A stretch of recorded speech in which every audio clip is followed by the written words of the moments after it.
Sahabat Oase Rohani Katolik yang terkasih, salam damai, salam sehat dan sukacita dalam Kristus. Senang sekali saya Teresa Wina bisa menjumpai kembali Anda pada Oase Rohani Katolik hari ini. Pada hari kedua Pekan Doa Sedunia. Hari ini kita akan dibimbing oleh Romo Sani Saliwardaya, MSc, untuk menggali inspirasi iman dari bacaan-bacaan harian hari ini. Romo Sani, terima kasih Romo sudah hadir. Terima kasih, ya, baik, mari kita segera awali perjumpaan kita dengan doa pembuka yang akan dipimpin oleh Romo Sani. Silakan Romo. Mari, saudara-saudari, sahabat Oase Rohani Katolik, kita buka dengan doa. Demi nama Bapa dan Putra dan Roh Kudus. Amin. Tuhan Bapa yang Maha Baik, Engkau telah memanggil kami sebagai pengikut Kristus Yesus untuk senantiasa mensyukuri rahmat dan kehadiran-Mu dalam kehidupan kami. Dan pada Minggu Pekan Doa Sedunia ini, pada hari yang kedua, kami mohon berkat-Mu agar apa yang menjadi niat kami senantiasa sesuai dengan kehendak-Mu, agar pewartaan sabda boleh kami nyatakan dalam tindakan kami sehari-hari bagi semua orang yang kami jumpai. Karena Kristus Tuhan kami. Amin. Amin. Bapa dan Putra dan Roh Kudus. Amin. Terima kasih Romo. Antifon pembuka. Seluruh bumi hendaknya sujud menyembah Dikau ya Allah, dan bermazmur bagimu, meluhurkan namamu ya Allah Maha Tinggi. Bacaan pertama dari kitab Yesaya bab 62 ayat 1-5. Oleh karena Sion, aku tidak dapat berdiam diri, dan oleh karena Yerusalem, aku tidak akan tinggal tenang sampai kebenarannya bersinar seperti cahaya, dan keselamatannya menyala seperti suluh. Maka bangsa-bangsa akan melihat kebenaran-Mu, dan semua raja akan melihat kemuliaan-Mu. Orang akan menyebut Engkau dengan nama baru yang akan ditentukan oleh Tuhan sendiri. Engkau akan menjadi mahkota keagungan di tangan Tuhan, dan serban kerajaan di tangan Allah-Mu. Engkau tidak akan disebut lagi yang ditinggalkan suami, dan negerimu tidak akan disebut lagi yang sunyi. Tetapi engkau akan dinamai yang berkenan kepada Tuhan, dan negerimu akan disebut yang bersuami, sebab Tuhan telah berkenan kepadamu, dan negerimu akan bersuami. Sebab seperti seorang jejaka menjadi suami seorang anak dara, demikianlah dia yang membangun engkau akan menjadi suamimu. Dan seperti seorang mempelai girang hati melihat pengantin perempuan, demikianlah Allahmu akan girang hati atas engkau. Demikianlah sabda Tuhan. Syukur kepada Allah. Mari kita tanggapi bacaan tadi dengan mazmur tanggapan. Kisahkanlah karya-karya Tuhan yang ajaib di antara segala suku. Kisahkanlah karya-karya Tuhan yang ajaib di antara segala suku. Nyanyikanlah lagu baru bagi Tuhan, menyanyilah bagi Tuhan yang seluruh bumi. Menyanyilah bagi Tuhan, pujilah namanya. Kisahkanlah karya-karya Tuhan yang ajaib di antara segala suku.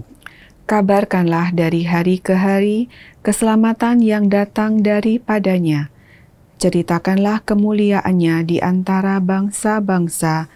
Kisahkanlah karya-karyanya yang ajaib di antara segala suku. Kisahkanlah karya-karya Tuhan yang ajaib di antara segala suku. Kepada Tuhan, hai suku-suku bangsa, kepada Tuhan sajalah kemuliaan dan kekuatan. Berikanlah kepada Tuhan kemuliaan namanya. Kisahkanlah karya-karya Tuhan yang ajaib di antara segala suku. Sujudlah menyembah kepada Tuhan dengan berhiaskan kekudusan. Gemetarlah di hadapannya, hai seluruh bumi. Katakanlah di antara bangsa-bangsa, Tuhan itu Raja.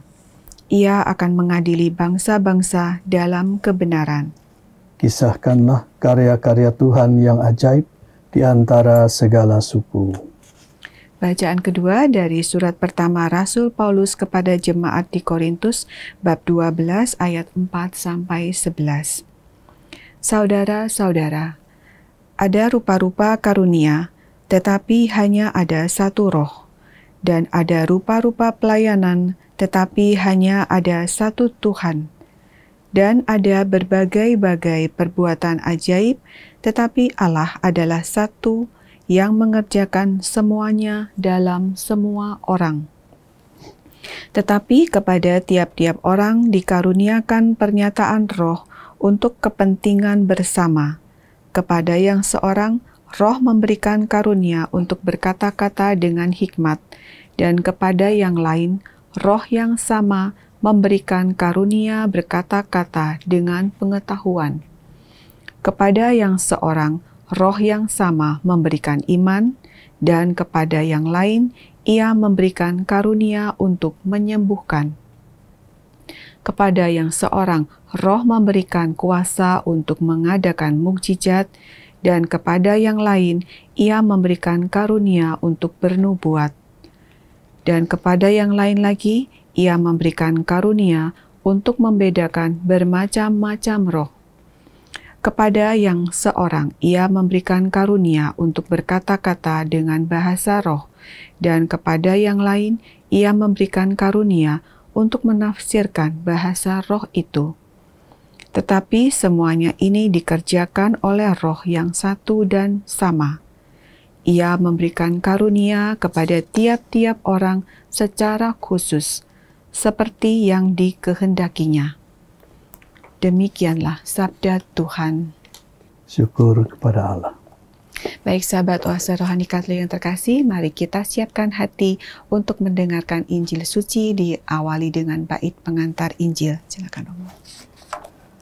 Haleluya, haleluya, haleluya. Haleluya, haleluya, haleluya. Allah telah memanggil kita lewat Injil, supaya kita memperoleh kemuliaan Yesus Kristus Tuhan kita. Haleluya, haleluya, haleluya. Tuhan bersamamu Dan bersama rohmu. Inilah Injil suci menurut Yohanes. Dimuliakanlah Tuhan. Pada waktu itu ada pesta perkawinan di Kana yang di Galilea, dan ibu Yesus ada di situ. Yesus dan murid-muridnya diundang juga ke perkawinan itu. Ketika mereka kekurangan anggur, ibu Yesus berkata kepadanya, "Mereka kehabisan anggur." Kata Yesus kepada ibunya, "Mau apakah engkau daripada aku, ibu? Saatku belum tiba." Tetapi ibu Yesus berkata kepada pelayan-pelayan, "Apa yang ia katakan kepadamu, lakukanlah itu." Di situ ada 6 tempayan yang disediakan untuk pembasuhan menurut adat orang Yahudi. Masing-masing isinya 80 atau 120 liter. Yesus berkata kepada pelayan-pelayan itu, "Isilah tempayan-tempayan itu dengan air." Mereka pun mengisinya sampai penuh. Sesudah itu kata Yesus kepada mereka, "Sekarang cedoklah dan bawalah kepada pemimpin pesta." Lalu mereka pun membawanya.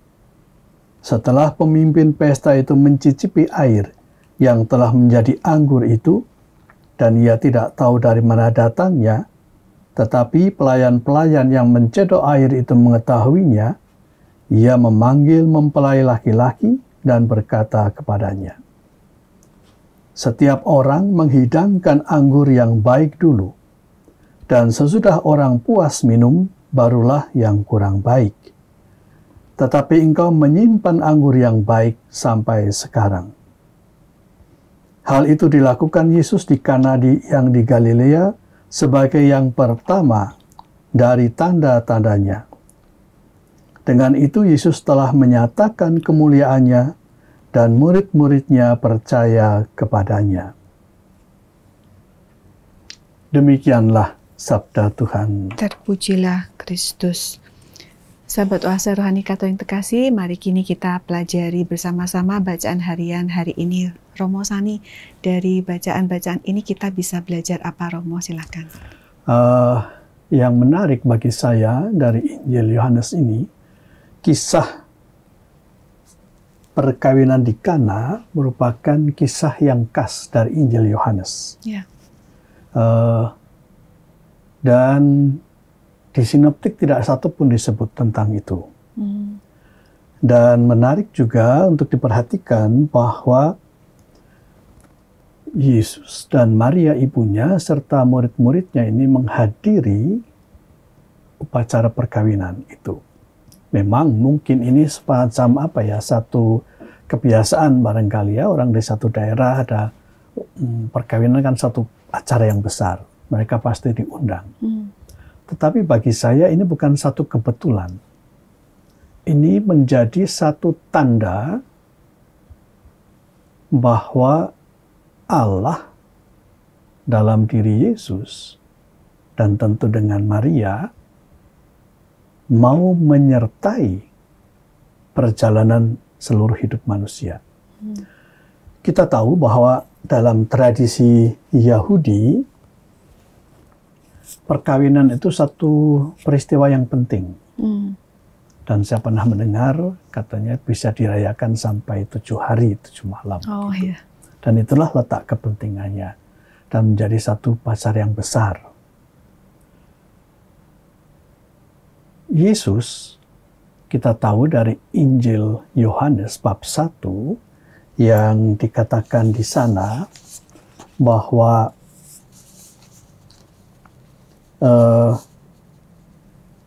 pada mulanya adalah firman, ya, dikatakan di sana sangat jelas ya. Yeah. Dan firman itu adalah Allah. Dan firman itu bersama-sama dengan Allah. Dan kemudian dikatakan juga firman itu telah menjadi manusia dan diam di antara kita. Nah, pokok pewartaan Yohanes ada beberapa hal yang penting sebenarnya. Yeah. Yohanes hendak menyatakan bahwa Allah sungguh-sungguh hadir dalam diri Yesus. Dan Allah menyatakan perhatiannya, concern-nya terhadap masalah kemanusiaan di dalam diri Yesus. Dan itulah yang sebenarnya menjadi pokok dari misteri inkarnasi Allah yang menjelma. Yeah. Nah, kehadiran Yesus dan Maria dalam hidup perkawinan itu hendak menyatakan ini. Hendak menyatakan bahwa pernikahan yang dipahami oleh orang Yahudi sebagai penyatuan rohani antara seorang pria dan wanita, dan mereka dipersatukan oleh Allah untuk membangun satu kehidupan yang baru. Yeah. Ya, sehingga meterai perkawinan itu sebenarnya adalah Allah sendiri. Nah, dalam pesta perkawinan, kehadiran Yesus dan Maria hendak menyatakan ini sebenarnya. Pentingnya acara pentingnya acara itu, tapi juga pentingnya makna perkawinan. Yeah. Jadi Yohanes sepertinya hendak menekankan kembali makna perkawinan sebagai tanda kehadiran Allah dalam kehidupan suami istri. Yeah. Dan ini dipertegas dengan mukjizat yang pertama di sana dikatakan. Yeah. Air yang berubah menjadi anggur. Nah, kita tahu anggur adalah minuman perjamuan, ya, satu yang khusus sebenarnya. Nah, kita bisa membayangkan betapa malunya mempelai, khususnya mempelai laki-laki, kalau dalam satu perjamuan besar itu kehabisan anggur. Yeah. Ya. Dan Maria itu begitu concern dengan ini ya. Yeah. tanpa diminta dia melihat, wah ini pasti akan menimbulkan satu masalah. Nah, inilah peran Maria. Dia begitu perhatian kepada permasalahan orang. Maka Maria lalu minta kepada Yesus. Dan permintaannya kan tidak langsung, hanya mengatakan mereka kehabisan anggur. Nah, Yesus tahu bahwa saatnya belum tiba, maka dia pun sepertinya menolak itu. Yesus menolak, apa maumu ibu? Waktuku belum tiba. Tapi di sini lagi muncul peran Maria. Dia seperti tidak mendengarkan itu, dan dia langsung mengatakan pada para pelayan, apa yang ia katakan kepadamu, lakukanlah. Dia tahu Yesus pasti akan tergerak. Pasti akan tergerak juga, walaupun waktunya belum tiba, saatnya belum tiba. Nah inilah keunikan relasi Maria dengan Yesus yang tidak diceritakan juga di dalam Injil Sinoptik itu. Nah, penolakan itu yang awalnya Yesus seperti menolak dan sebagainya itu justru tidak mengatakan kepada kita bahwa kehadiran Allah dalam semua permasalahan manusia itu pasti diperhatikan. Walaupun mungkin orang merasa dia ditolak. Ditolak karena tidak dikabulkan permohonannya. Nah ini kan ya sebenarnya yang manusiawi ya, kadang-kadang kehendak kita itu mau ini. Kok belum terwujud? Ya kalau belum terwujud, aduh Allah cinta nggak sama saya ya? Allah ada apa tidak? Allah mendengarkan saya apa tidak? Dan sebagainya. Nah, kehadiran Yesus dan kemudian mukjizatnya mengubah air menjadi anggur pada perkawinan di Kana itu menjadi berjalan, jadi proses perkawinan atau acara perkawinan menjadi lancar dan membahagiakan. Nah ini diungkapkan dari kata-kata pemimpin pesta yang mengatakan, engkau menyimpan anggur yang baik sampai sekarang. Jadi itu satu proses, dan disinilah saya kira titik koneksinya atau kaitannya dengan bacaan pertama dari Yesaya. Kita tahu Yesaya, bisa dikatakan kitab Yesaya itu gampangnya semacam ditulis dalam tiga periode, katakanlah demikian ya. Periode ketika bangsa Israel di bawah Raja Uzia itu mengalami kemakmuran yang sangat bagus. Tapi di balik itu, kemakmuran, kemegahan, kejayaan membuat mereka jadi lupa. Lupa kepada pertolongan Tuhan. Maka di bagian pertama itulah, kitab bagian yang pertama dari bab 1 sampai 39, Yesaya hadir untuk mengingatkan, kalian jangan lupa bahwa semua ini adalah karya Tuhan. Rahmat Tuhan, berkat Tuhan. Dan rupanya memang sepertinya peringatan itu tidak diperhatikan, sehingga mereka kemudian dalam peperangan dengan bangsa Asyur kan kalah. Lalu mereka diperbudak. Diperbudak, lalu diasingkan di Babylon. Dan itu kisah dari Yesaya 40 sampai dengan 55. Nah, di sana ya mereka sangat kecewa sebenarnya dengan Allah yang mereka anggap tidak menolong. Sudah melupakan, sekarang kecewa. Jadi itulah seperti ini ya. Jadi waktu jaya, waktu bermasyur, waktu mereka lupa dengan Allah, ketika mereka menderita mulai mereka mengeluh dan mengatakan Allah tidak ada dan sebagainya, dan hanya sedikit yang tetap mempertahankan imannya kepada Allah. Nah, mereka inilah disebut kaum miskin ya, orang miskin Yahweh, Anawim Yahweh, kelompok kecil yang masih setia itu. Itu bagian kedua. Dan bagian ketiga dari Yesaya adalah bab 56 sampai 66. mereka sudah kembali ke Israel, kembali ke Israel lagi, tapi mereka masih semacam belum bahagia, belum nyaman, masih semacam ragu-ragu apakah Allah betul-betul mau menyertai kita. Mereka masih semacam bimbang gitu ya, bimbang. Mungkin karena kebimbangan itu didasarkan pada kenyataan dulu mereka menyangkal Allah, dihukum, nah sekarang kembali menang dalam peperangan, dan mereka kan percaya kalau bangsa Israel pada masa itu ketika mereka berperang dan menang terhadap bangsa lain, maka sebenarnya kan dewa mereka juga berperang. Jadi bangsa yang menang berarti dewanya juga menang dari bangsa yang kalah. Gitu. Mereka juga ragu-ragu apakah nanti ini Allah akan setia apa tidak, kita akan bagaimana atau tidak. Nah, karena itulah kemudian dalam bacaan atau poin-poin dari Yesaya bab 56 sampai 66 adalah memberikan kekuatan kepada mereka. Kamu jangan khawatir, kamu tidak akan ditinggalkan. Ya. Kamu akan menjadi mempelai Allah. Maka bacaan itu kan berkata seperti seorang pemuda ya yang mempelai istri gadis seperti itu ya. Poinnya itu. Kamu juga akan diberi. Kamu tidak akan lagi ditinggalkan.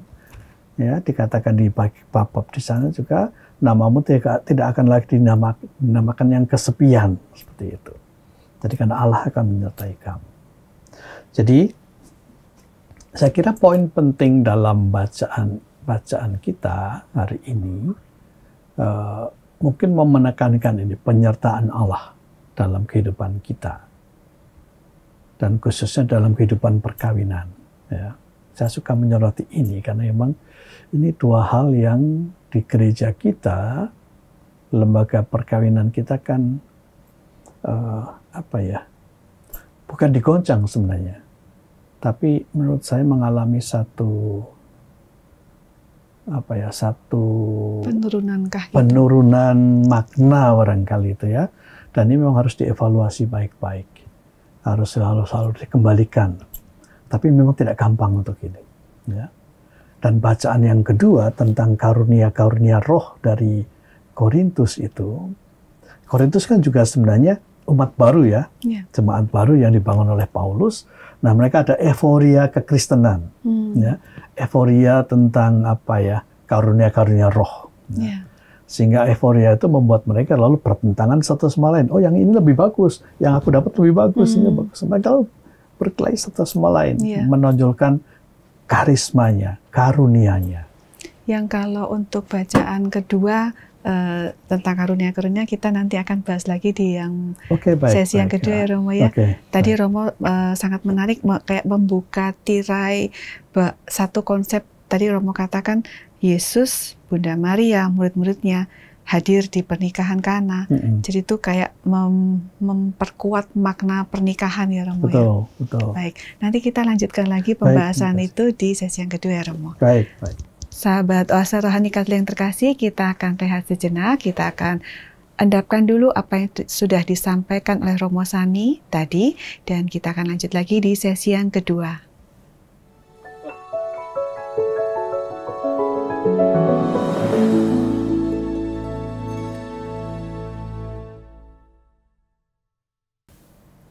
Sahabat Oase Rohani Katolik yang terkasih, terima kasih Anda masih setia mengikuti Oase Rohani Katolik hari ini.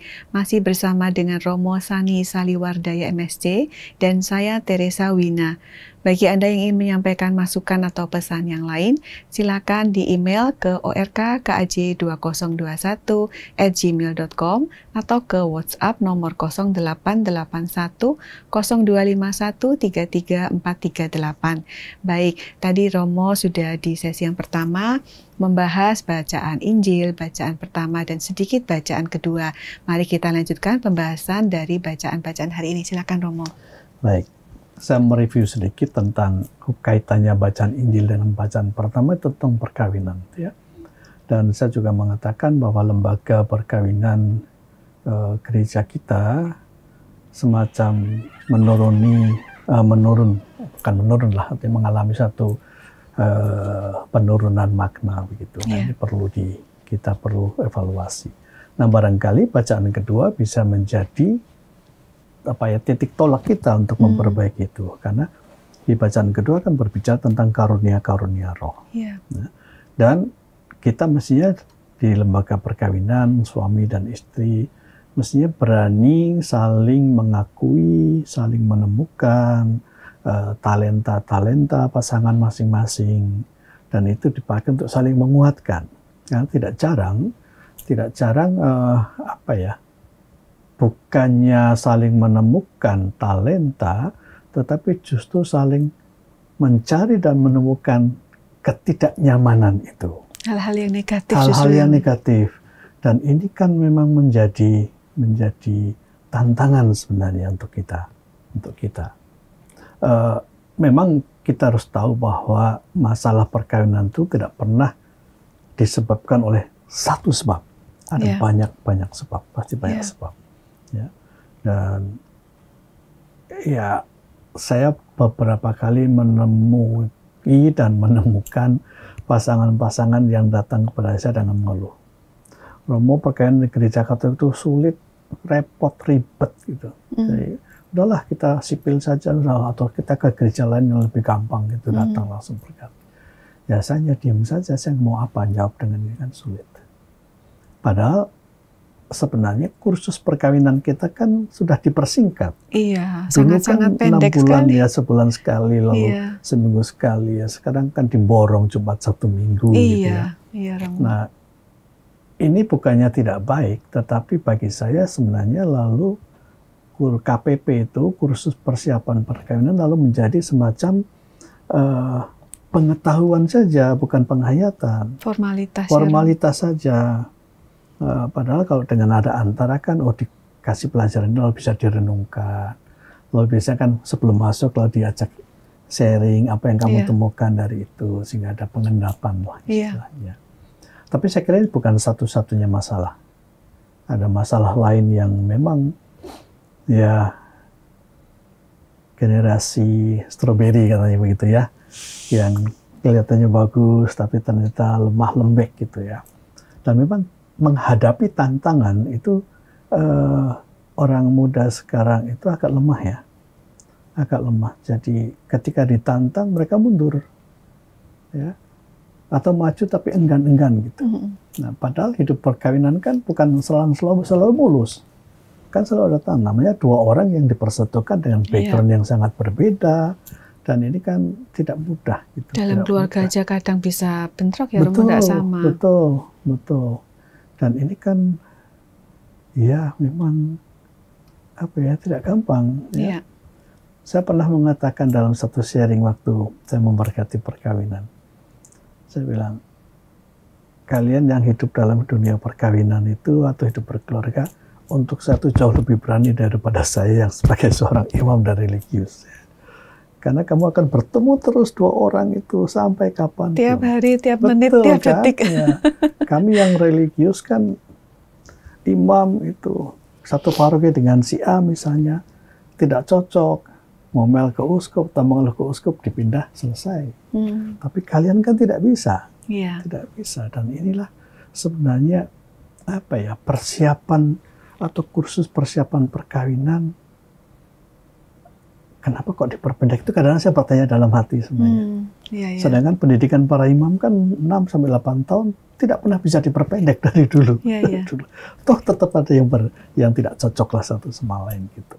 Mungkin ngikutin zamannya, Romo. Dikiranya umat sibuk dan lain-lain. Betul.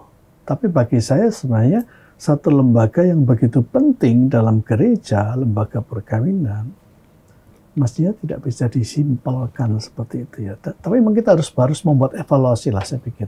Dari komisi keluarga paroki pun kayaknya harus, keuskupan pun harus berpikir tentang ini.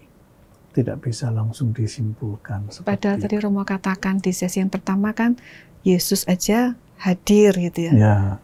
Mukjizat pertama di pernikahan ya Romo ya. Jadi maknanya dalam pernikahan sebenarnya, itu. Dalam sekali. Dalam sekali. Dan memang sungguh-sungguh menantang memang ya. Saya sendiri tidak bisa belum menemukan solusinya lah yang baik seperti apa. Tapi mungkin perlu dipikirkan sebenarnya. Ya, karena ini sekarang banyak sekali kan di dalam gereja kita yang yang minta anulasi, Ya. lalu yang kalau tidak bisa dianulasi lalu ya cerai sipil, lalu ini. Ya apa ya, mungkin tren, tapi apa ya, saya sebagai seorang imam yang saya kan sudah masuk senior, jadi agak prihatin juga sebenarnya. Tapi dalam keprihatinan itu pun saya tidak tahu solusi mana yang terbagus gitu ya, yang terbagus. Kalau dari pengalaman Romo yang seringkali kira-kira menjadi penyebab utama itu apa, Romo? Kalau yang dari mereka sharing atau konsultasi? Yang sering saya hadapi adalah KDRT. Nah itu yang saya juga kaget sebenarnya. KDRT yang sering saya hadapi. Lalu kemudian masalah campur tangan dari keluarga asal. Oh ya. Ya itu. Itu susah. Ini yang dua hal ini yang sering saya temui. Lalu itu dari keluarga, lalu keluarga asal, lalu meruncing ke kedua orang sendiri. Ini. Ya artinya juga saya tidak bisa menyalahkan ya, misalnya saya menikah gitu ya, lalu orang tua saya kesulitan, kan saya maunya mesti menolong gitu kan. Tidak mungkin enggak diam saja kan, enggak mungkin, nanti saya kualat orang tua. Tapi kadang-kadang saya ngomong sama pasangan gitu, dia cemberut, nggak enak gitu. Jadi kan kita dilema gitu, kesini atau kesini. Iya. Yang di tengah ini yang susah ya, Romo. Makanya saya pikir penting dalam hidup perkawinan untuk menyadari kehadiran Allah dan juga menghargai talenta masing-masing. Komitmen itu harus kuat loh sebenarnya. Iya. Komitmen. Jadi untuk apa saya nikah itu mau apa gitu. Itu harus tetap dipegang gitu. Iya. Ya. Harus berdua memegang itu, dan tapi juga harus ada komunikasi yang baik. Ya, komunikasi yang baik. Seandainya toh misalnya dilarang atau misalnya pasangan saya melarang jangan kasih banyak-banyak, ya kita harus ngomong yang baik, cari kesempatan yang baik, gitu ya. Dan juga mesti jangan pilih kasih. Orang tua saya kasih banyak, orang tuamu sedikit, ya nggak bisa gitu. Lalu apalagi kemudian curi-curi ya gitu ya, sembunyi-sembunyi ngasih, itu lebih tidak bagus lagi. Menutupi malahan nanti itu tidak bagus lagi. Dan ini memang kendala. Dan sebenarnya banyak orang tua yang saya tahu yang ketika anaknya ini ada masalah seperti itu, mereka mengatakan saya sebenarnya tidak mau. Jadi biarlah kami berjuang sendiri. Tapi ya kan anak-anak mana yang tega kan lihat seperti itu. Nah ini kadang-kadang ketidaktegaan. Jadi ini yang disebut kadang maksud baik kita menolong orang lain, tapi membawa satu kecelakaan untuk diri sendiri.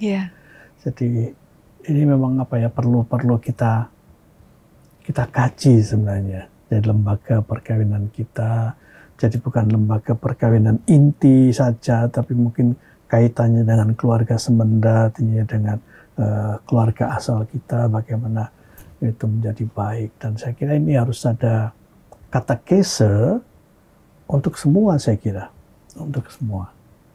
Dan ini yang katekese ini kan kadang-kadang yang waktunya tidak ada. Nah, kalau saya tadi sudah membicarakan tentang keluarga, sekarang saya mau bicara juga dalam kaitan dengan perkawinan dari lembaga-lembaga kita, para biarawan, para imam. Ya, kadang-kadang kan kita juga seperti tidak punya banyak waktu untuk memberikan katekese. Padahal katekese kepada umat kan salah satu tugas pokok seorang imam. Ya, apapun kesibukannya mesti memberikan katekese. Nah ini makanya sebenarnya katekese itu maksudnya bimbingan rohani gitu, Romo? Ya, termasuk di situ, termasuk pembelajaran tentang hidup perkawinan, tentang hidup beriman yang baik dan benar. Itu kan tugas katekese. Ya, jadi jangan hanya diberikan kepada para katekis, gitu kan? Nah, imam juga harus ambil bagian di situ, kan? Jadi tugas pokok seorang imam sebenarnya. Nah, itu kan ada 5 pilar gereja itu kan. Yang katekis itu masuk dalam kerikma, itu pewartaan gitu. Itu kan tugas pokok. Mungkinkah kan memang sepertinya mungkin ini ya Romo ya. Setelah menikah, seorang Romo memberkati atau memberikan sakramen pernikahan, setelah itu ya lepas gitu ya Romo ya. Tidak ada pendampingan. Memang kalau kata Romo tadi kan benar, ya Romo sibuk, seorang Romo, seorang pastor tugasnya memang banyak. Tapi mungkin ya itu apakah perlu pendampingan sampai 5 tahun. Marriage encounter itu ada kan ya Romo? Ada. Itu untuk ada pernikahan 5 tahun ke tapi atas 5 kan? tahun ke atas. Justru rentannya kan di awal Iya, itu. 1 sampai 5 kan? itu ya. 1 sampai 5 itu kan.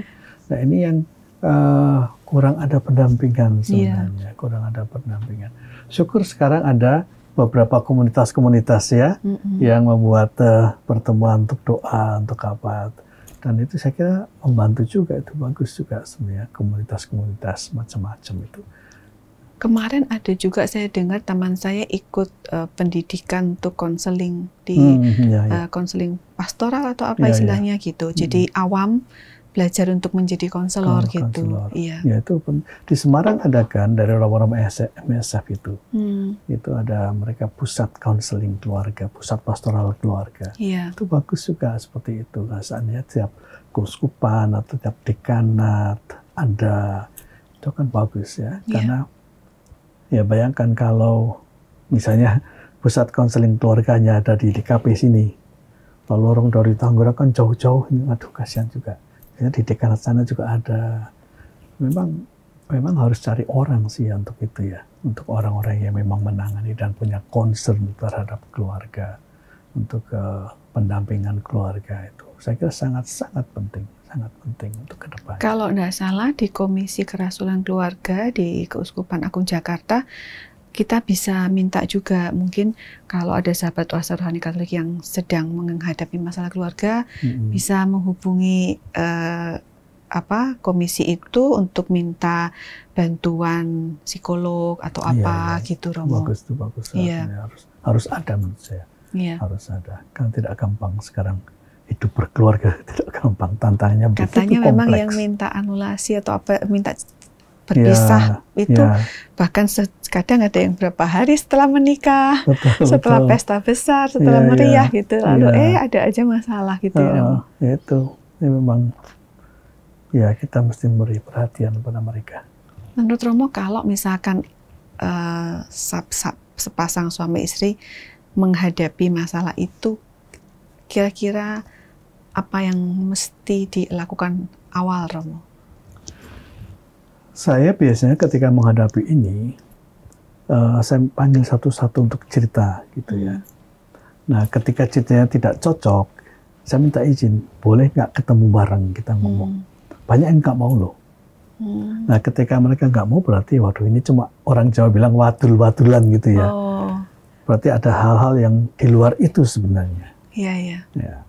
Dan ini memang jadi tidak mudah. Jadi saya biasanya begitu mendampingi dan saya mendengarkan, saya tidak memberikan satu solusi. Ya, sudah biar dia mengeluarkan unek-uneknya dulu gitu. Nanti ketika mereka sudah mulai tenang, reda, baru saya memberikan masukan-masukan untuk itu. Jadi sebaiknya mereka mencari nasihat dulu, kalau bisa tetap bisa jalan bareng terus gitu ya, Romo ya. Jangan langsung ambil keputusan sendiri.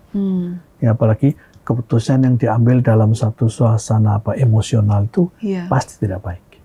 Pasti akan menimbulkan penyesalan di belakangnya gitu. Ya, baik. Memang tidak mudah ya, Romo, menjalani kehidupan pernikahan. Kalau dari 3 bacaan hari ini tuh kira-kira nasihat apa atau tips apa mungkin untuk pasangan-pasangan yang menikah, Romo? Baik, yang pertama mungkin untuk pasangan-pasangan yang akan menikah, gitu ya, atau yang masih pacaran. Kenalilah pasanganmu dengan baik. Ya, bertemanlah lebih dahulu. Ya, jangan cepat-cepat, jangan ini. Tapi kenalilah dan sharinglah apa adanya. Ceritakanlah hidupmu. Ya. Karena ini nanti untuk seumur hidup. Ya. Lalu untuk yang pasangan-pasangan yang sedang mengalami kesulitan gitu ya, jangan pernah putus asa untuk berkomunikasi. Apapun kesulitannya, men-sharingkan diri sendiri, men-sharingkan diri sendiri dan perasaan-perasaannya, sendiri, mungkin apa yang kekhawatirannya, dan kecemasan. terbukalah jujur Iya. apa adanya, gitu ya. Dan pasangan-pasangan harus memberikan telinga, mau mendengarkan dengan baik pasangannya. Iya. Jangan hidup dengan pandangannya sendiri seperti di bacaan kedua tadi, euforia dengan karunia-Nya, euforia dengan kesuksesannya dan sebagainya, sehingga melupakan yang lain. Ya. Kalau seandainya sudah sulit untuk berbicara, carilah bimbingan. Bimbingan. Bisa, saya kira paling bagus sebenarnya kepada pastor yang dipercaya. Ya, dipercaya. Jangan disahkan pengakuan. Kalau sama pengakuan tidak akan bisa diatasi itu. Karena Romo disahkan pengakuan tidak boleh mengatakan apa-apa. Jadi sharinglah dengan Romo itu. Ya, jadi harus ada tahapan-tahapan untuk mau menyelesaikan itu. Saya kira itu yang bisa saya katakan untuk seperti ini. Ada keinginan dulu tapi ya Romo ya harus ada niat dulu. Untuk jangan berpisah gitu. Ya, jangan berpisah, jangan langsung ambil jalan pendek. Nggak cocok pisah. Nanti repot itu. Karena kan ketemu juga nggak akan sama, nggak akan cocok juga. Gitu. Iya betul. Karena pengalaman pisah itu kan menimbulkan luka batin. Ya, ketika itu nanti ketemu lagi orang lain, mungkin awalnya sama, nanti luka batinnya muncul lagi. Oh, ternyata nggak sama dengan itu, ternyata sama dengan yang dulu gitu. Ya, jadi jangan ambil jalan pendek lah. Memang akan menyakitkan ya, seperti perjalanan kisah Yesaya kan, ya bangsa Israel.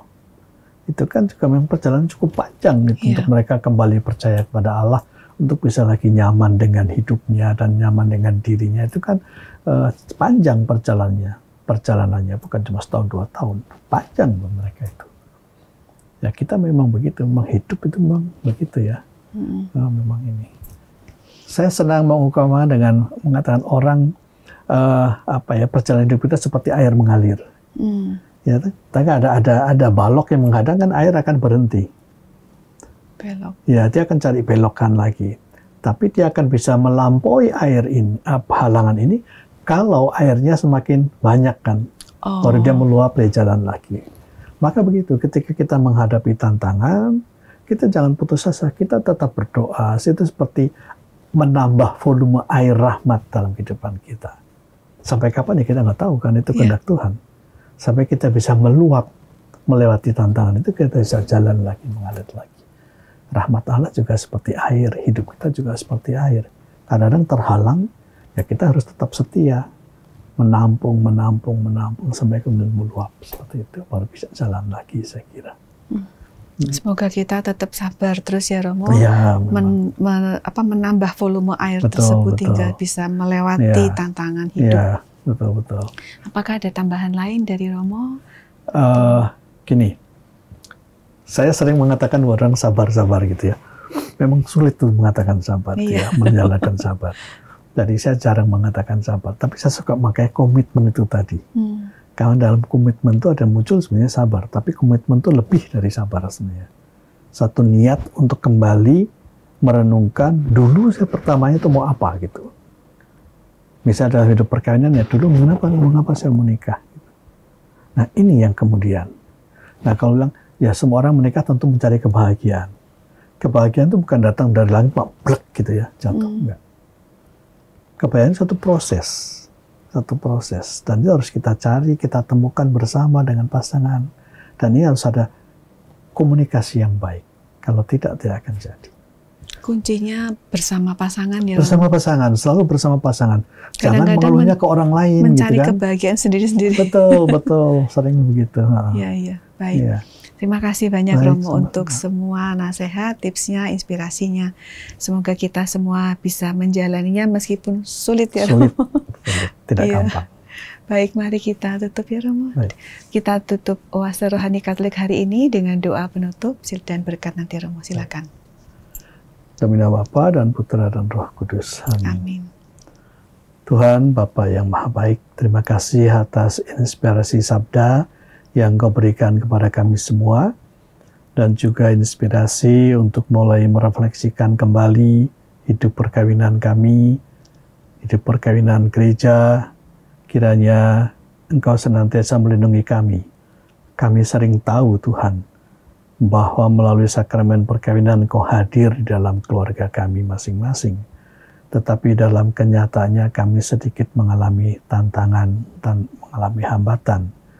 Kami tetap mohon curahan rahmat-Mu terus-menerus, agar kami bersama dapat mengatasi hambatan-hambatan yang ada, dan kami tetap setia kepada cara hidup kami masing-masing, entah sebagai pasangan, entah dalam kehidupan membiara maupun sebagai imam. Karena dengan cara inilah gereja-Mu akan tetap hadir dan nama-Mu tetap dimuliakan. Berkatilah juga untuk pasangan-pasangan muda, untuk mereka pasangan-pasangan yang sedang menghadapi tantangan, kiranya tak henti-hentinya Engkau mengalirkan rahmat kesadaran, rahmat penyadaran, juga rahmat pertobatan serta pengampunan kepada mereka. Karena Kristus Tuhan kami. Amin. Amin. Tuhan bersamamu Dan bersama rohmu. Semoga saudara-saudari sekalian serta seluruh anggota keluarga dimanapun berada senantiasa dilindungi dan dibimbing oleh berkat Allah yang Maha Kuasa, Bapa dan Putra dan Roh Kudus. Amin. Romo, terima kasih ya Romo. Semoga Tuhan memberkati tugas dan pelayanan Romo. Amin. Kita ucapkan juga terima kasih kepada segenap pimpinan, pengurus, dan tim teknis Oase Rohani Katolik yang sudah mendukung hingga acara ini bisa berlangsung dengan lancar. Kepada seluruh sahabat Oase Rohani Katolik yang terkasih, terima kasih untuk kesetiaan Anda. Semoga tadi apa yang sudah disampaikan oleh Romo Sani menguatkan kita menjalani kehidupan dalam rumah tangga. Sampai jumpa lagi di edisi yang mendatang. Salam sehat dan sukacita dalam Kristus.